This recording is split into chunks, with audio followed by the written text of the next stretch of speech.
वो 16 फरवरी से होगा और पहले दिन जो गवर्नर एड्रेस होगा, तो गवर्नर एड्रेस को भी आज कैबिनेट ने जो है अपनी स्वीकृति जो है प्रदान की गई है।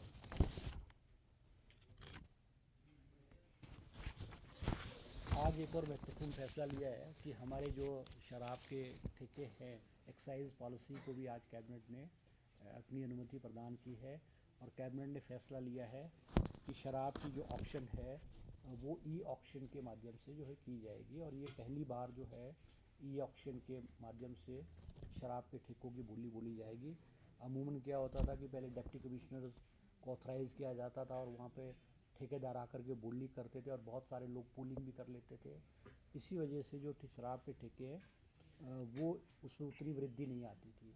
अब ई ऑक्शन के माध्यम से हमारे शराब के ठेकों को जो है वो ऑक्शन किया जाएगा। इसी तरह से हमारे जो टोल्स हैं, जो टोल्स हमने हमारे बॉर्डर एरियाज़ पे लगे हैं उनके बारे में भी आज कैबिनेट ने अपनी अनुमति प्रदान की है और बेस वैल्यू जो है उसकी 180 करोड़ रुपीज़ जो रखी है। इसके अलावा एक पोस्ट एसोसिएट प्रोफेसर मैथ्स की doctor Y S Parmar university of horticulture and forestry में जो है वो सेंक्शन की गई है।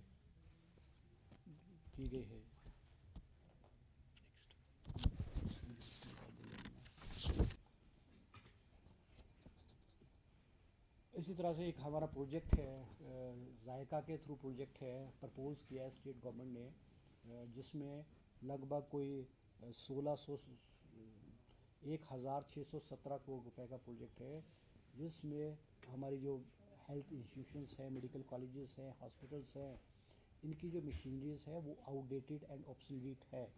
जैसे हमारे आईजीएमसी है, वहाँ पे हमारी जो सीटी स्कैन है वो 20 साल पुरानी मशीन है, अल्ट्रासाउंड या और मशीन्स हैं आउटडेटेड है। इन सारी की सारी मेडिकल इंस्टीट्यूशंस में जो मशीनरी है हमारी लेटेस्ट मशीनरी का प्रावधान हो, इसलिए एक प्रोजेक्ट है जिसमें 1617 करोड़ का है, उसको आज कैबिनेट ने मंजूरी दी है। प्रोजेक्ट जैसे मंजूर होगा तुरंत जो है हिमाचल प्रदेश में मेडिकल इक्विपमेंट को जो है अपडेट और लेटेस्ट इक्विपमेंट को इंस्टॉल कर दिया जाएगा। इसी तरह से कैबिनेट ने आज 40 पोस्टें जो है फार्मेसी ऑफिसर, जिनको कि फार्मासिस्ट कहते थे पहले, अब उनको उनका नाम चेंज करके फार्मेसी ऑफिसर्स किया है। वो 40 पोस्टें जो है health and family welfare department में सेंक्शन की है। इसी तरह से हमारी 150 पोस्ट जो है वो आज जॉब ट्रेनिंग की 150 पोस्टें कैबिनेट ने health and family welfare department में स्वीकृत की है। एक पोस्ट हमारे सीएचसी पट्टामलो में जो है ज़िला सोलन में है कैबिनेट ने सेंक्शन की है। 190 पोस्ट हमारी जो है जूनियर इंजीनियर की क्रिएट की गई है और इनकी रिक्रूटमेंट जो होगी वो डायरेक्टरेट ऑफ रिक्रूटमेंट के माध्यम से होगी, जिसमें आईपीएच और पीडब्ल्यूडी की पोस्ट होंगी। इसी तरह से 3 पोस्टें जो है sub divisional soil conservation officer की एग्रीकल्चर डिपार्टमेंट में आज कैबिनेट ने सेंक्शन करने का फैसला किया गया है। हमारी 5 पोस्टें जो है वो जॉब ट्रेनिंग के आधार पे सैनिक कल्याण विभाग में सेंक्शन आज कैबिनेट ने की है। आज कैबिनेट ने जो गवर्नर एड्रेस है, क्योंकि जो गवर्नर एड्रेस है हमारा तरह से हमारे जो ज़िला सिरमौर में हमारे पीडब्ल्यूडी के डिवीजन्स है, क्योंकि डिलिमिटेशन 2011 में हुआ, उसके बाद जो है डिवीजन्स की बाउंड्रीज जो है एक दूसरे की कॉन्स्टिट्यूंसीज में थी, चाहे वो शिलाई है, पोंटा है, नाहन है, रेनका है। तो अब डिस्ट्रिक्ट सिरमौर में सिरमौर सर्कल में जो है वो हमारे पीडब्ल्यूडी डिवीजन्स जो है वो अकॉर्डिंग टू द कॉन्स्टिट्यूंसीज जो है वो होंगे। आज कैबिनेट ने उसका जो फैसला लिया गया है। इसी तरह से हमारे जुब्बल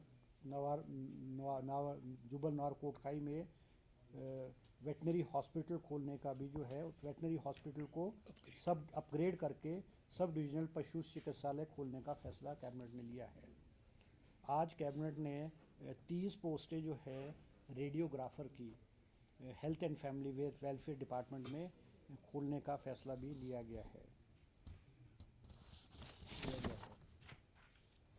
कोर्ट ने हमारे 8 जो है सफाई कर्मचारियों की पोस्ट हाई कोर्ट में आउटसोर्स पोस्ट पे जो है खेलने की सरकार ने अनुमति प्रदान की गई है।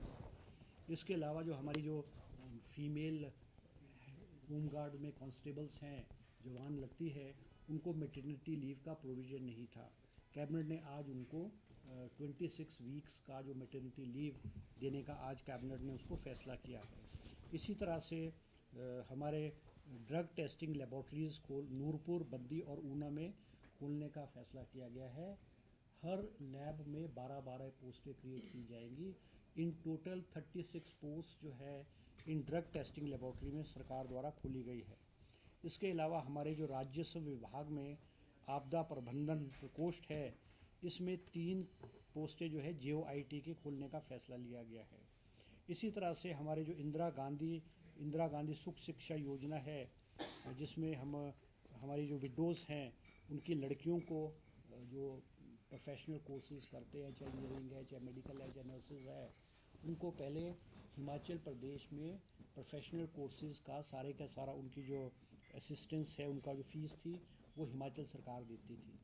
मगर स्टेट से बाहर अगर वो प्रोफेशनल कोर्स करते थे तो उसका प्रावधान नहीं किया गया। आज कैबिनेट ने फैसला किया है कि हमारी जो विडोज़ हैं इस स्कीम के अंतर्गत इंडिया में कहीं भी वो प्रोफेशनल कोर्स करेंगी तो उसका जो फैसला, उसके जो पूरी फ़ीस है वो हिमाचल प्रदेश की जो सरकार देगी। इसी तरह से हमारे दिव्यांग व्यक्ति जो है उनके जिनकी डिसेबिलिटी 70% से अधिक है, उनके विवाह होने पे पहले 50,000 रुपये का प्रावधान था, उसको आज कैबिनेट ने बढ़ा करके 2 लाख रुपए प्रावधान करने का आज फैसला लिया गया है।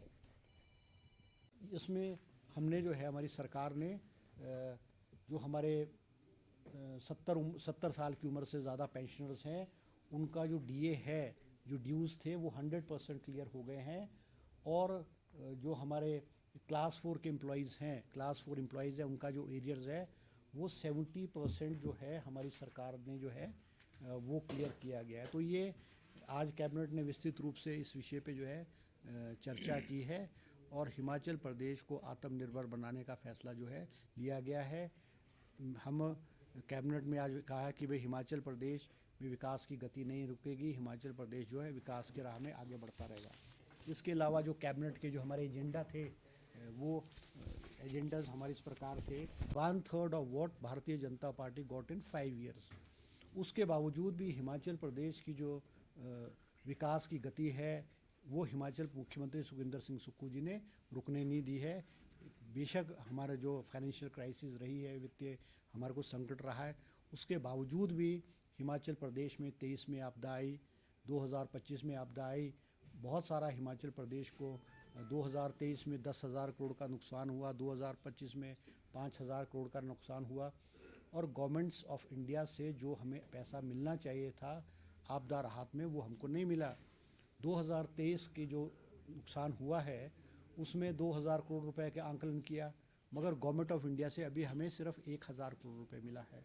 और माननीय प्रधानमंत्री नरेंद्र मोदी जी जब हिमाचल प्रदेश में कुछ समय पहले आए, आपदा के बरसातों के बाद 1,500 करोड़ रुपए की घोषणा की। वो आज तक हम इंतज़ार कर रहे हैं हिमाचल के लोग, मोदी जी की हमको जो घोषणा है 1,500 करोड़ रुपए की, उसके वो भी नहीं मिला है। तो विस्तृत रूप से आज कैबिनेट में इस सारे विषय पर जो है चर्चा की गई है। सारी कैबिनेट ने मुख्यमंत्री सुखविंदर सिंह सुक्खू जी के नेतृत्व में और पूरे मंत्रिमंडल ने फैसला किया है कि हिमाचल प्रदेश को आत्मनिर्भर बनाया जाएगा, हिमाचल प्रदेश में जो रेवेन्यू जनरेट किया जाएगा और आम आदमी का जो विकास है, आम आदमी पे जो है उसको बोझ को नहीं पड़ने दिया जाएगा। क्योंकि हिमाचल प्रदेश में बहुत सारे एम्प्लॉयज़ हैं, चाहे एम्प्लॉयज़ हैं चाहे पेंशनर्स हैं। और जब 2022 में हमारी सरकार बनी, 10,000 करोड़ रुपए का जो सरकारी कर्मचारियों की देनदारी थी, जो पूर्व की भारतीय जनता पार्टी की सरकार और जयराम जी देने में विफल रहे, जो हमारा 6 पे कमीशन के अवार्ड था, जिसको कि 1 जनवरी 2016 से लागू करना था, मगर 71,000 करोड़ रुपए केंद्र से होने के बावजूद भी भारतीय जनता पार्टी जो है ये देनदारी नहीं चुकाई इन्होंने। 75,000 करोड़ रुपए का लोन लिया इन्होंने। जयराम जी भी गलत कहते हैं कि मैंने सिर्फ 18,000 करोड़ का लोन लिया। पूर्व में 2017 में जब सरकार बनी उस वक़्त हिमाचल प्रदेश पे 48,000 करोड़ रुपए का लोन था, मगर जब भारतीय जनता पार्टी और जयराम जी की सरकार ने 2022 में छोड़ा तो हिमाचल प्रदेश पे लगभग 76,000 करोड़ रुपए का लोन था। इन्होंने 5 साल में 28,000 करोड़ रुपए लोन लिया और 10,000 करोड़ रुपए की जो देनदारी है वो हमारी कांग्रेस की सरकार पे इन्होंने छोड़ी है। पूरा फैसला हमने किया है क्योंकि हमारी आरडीजी बंद की है और आरडीजी से हिमाचल प्रदेश के विकास को और हिमाचल प्रदेश को एक बहुत बड़ा धक्का लगा है। ये हिमाचल प्रदेश के साथ एक बहुत बड़ा अन्याय है क्योंकि जब हिमाचल प्रदेश बना था तो हिमाचल प्रदेश और जो पहाड़ी राज्य रहे हैं चाहे नॉर्थ ईस्ट के हैं वो इकोनॉमिकली वायबल स्टेट्स नहीं हैं, वो आर्थिक रूप से अपने पैरों पे खड़े नहीं हो सकते हैं। इसीलिए जो पहला फाइनेंस कमीशन 1952 में बना था उसमें आरडीजी हमको मिलती थी और इस आज कैबिनेट ने फैसला किया है कि हम अपने रिसोर्सेज जो जनरेट करेंगे, वैसे भी पिछले 3 सालों में मुख्यमंत्री सुखविंदर सिंह सुक्खू जी ने जो है लगभग 3,500 करोड़ रुपए के जो रेवेन्यू जनरेट किया है अलग अलग स्रोतों से, अलग अलग डिपार्टमेंट्स में 3,500 करोड़ जो है एडिशनल रेवेन्यू को जनरेट किया गया है। और ये बात भी ठीक है कि आज बीजेपी के लोग, बीजेपी के बड़े बड़े नेता, चाहे जयराम जी है चाहे इनके बीजेपी रेजिडेंट्स हैं या सभी लोग हैं, वो प्रेस कॉन्फ्रेंस के माध्यम से बहुत सारी बातें जो है वो कह रहे हैं और ये हम पे प्रेजेंट गवर्नमेंट पे इसका जो है इस फेलियर को थोपने की कोशिश कर रहे हैं, जबकि हकीकत ये है कि अगर हम 2017 से 2022 तक जो आरडीजी है, रेवेन्यू डेफिसिट ग्रांट है, चाहे वो 14th फाइनेंस कमीशन का था 17 से 20 तक और 20 से 22 तक 15th फाइनेंस कमीशन का जो अवार्ड था वो लगभग 54,500 करोड़ रुपया भारतीय जनता पार्टी को अपने 5 साल के कार्यकाल में मिला। और जो रेवेन्यू जो हमारे को जो जीएसटी लगा, इन लिeu ऑफ जीएसटी जो शॉर्टफॉल होना था, जो प्रेडिक्शन थी कि जो रिकवरी जो ये जीएसटी से रेवेन्यू इंक्रीज़ होगा, it was expected 14%। Himachal Pradesh में 14% नहीं हुआ। इसके एवज़ में केंद्र सरकार ने हर स्टेट को जो शॉर्टफॉल था उसको कंपनसेट किया और इस सारे में 2017 से 2022 तक भारतीय जनता पार्टी को लगभग 17,500 करोड़ रुपया जो है वो जीएसटी कंपनसेशन के रूप में केंद्र सरकार से मिला। जो अपना रेवेन्यू है वो अलग है, मैं वो रेवेन्यू की बात कर रहा हूँ जो गवर्नमेंट ऑफ इंडिया ने जयराम जी और पूर्व में भारतीय जनता पार्टी की सरकार को दिया, जिसमें से आप ये लगा सकते हैं अगर हम इन टोटल दोनों हेड्स को जोड़ें तो 71,000 करोड़ रुपया जो है वो आरडीजी और जीएसटी कंपनसेशन के रूप में केंद्र सरकार से मिला। इसके अलावा स्टेट रेवेन्यू और जो आपदा राहत और अदर हेड्स है वो अलग है। अगर हम इसका कंपैरिजन हमारी प्रेजेंट गवर्नमेंट से करें तो हमारी प्रेजेंट गवर्नमेंट को, क्योंकि जो जीएसटी कंपनसेशन है जुलाई 2022 में गवर्नमेंट ऑफ इंडिया ने बंद कर दिया, 23, 24, 25 में जीएसटी कंपनसेशन स्टेट गवर्नमेंट को नहीं मिला। इसके अलावा हमको जो आरडीजी मिली वो हमें 8,000 करोड़ 23 में मिली, 62,000 करोड़ 24 में मिली और 25 में हमको 3,200 करोड़ रुपए मिली। ये सारे का सारा अगर आंकड़ा जोड़ दिया जाए तो सारे का आंकड़ा जो है ये सिर्फ 17,000 करोड़ बनता है। भारतीय जनता पार्टी को 71,000 करोड़ रुपया गवर्नमेंट ऑफ इंडिया से 5 साल में मिला और हमको 3 साल में कितना मिला? 17,000 करोड़ रुपया सिर्फ।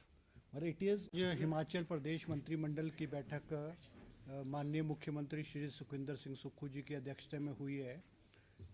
ये बैठक लगभग कोई 8 घंटे के करीब चली है और इसमें कोई 68 के करीब जो है एजेंडाज थे और विस्तृत रूप से हर इशू पे बहुत लंबी चौड़ी डिस्कशन हुई है। सबसे पहले तो आज कैबिनेट में जो प्रेजेंटेशन फाइनेंस सेक्रेटरी ने दिया था उसके बारे में जिस तरह से भारतीय जनता पार्टी के लोग भ्रांतियाँ फैला रहे हैं कि बहुत सारी चीज़ें बंद होगी, उसके बारे में विस्तृत रूप से चर्चा हुई है और फैसले लिए गए हैं। सबसे पहला फैसला तो कैबिनेट ने ये लिया है कि हिमाचल प्रदेश में जो हमारे चुनाव घोषणा पत्र में हमने कहा था कि हम हिमाचल प्रदेश के 1,35,000 कर्मचारियों को ओपीएस देंगे, और पहली मंत्रिमंडल की मीटिंग में हमने उसको इम्प्लीमेंट भी किया है।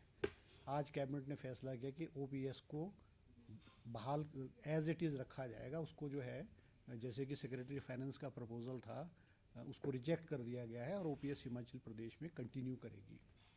दूसरा फैसला जो है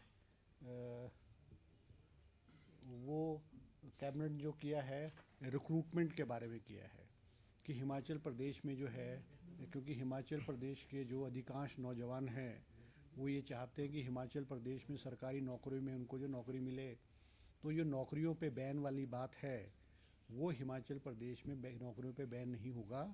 रिक्रूटमेंट प्रोसेस जो है वो हिमाचल प्रदेश में हर डिपार्टमेंट में जारी रहेगा। बहुत सारी पोस्टें कैबिनेट ने क्रिएट की है, उनका प्रोसेस स्टार्ट हो गया है। आज फिर कैबिनेट में जो है 1,066 पोस्टें कैबिनेट ने आज स्वीकृत की है, अलग अलग डिपार्टमेंटों में की है, जिसकी विवरण जो है मैं आपको डिपार्टमेंट वाइज दूंगा। और ये रिक्रूटमेंट प्रोसेस हिमाचल प्रदेश में चलता रहेगा।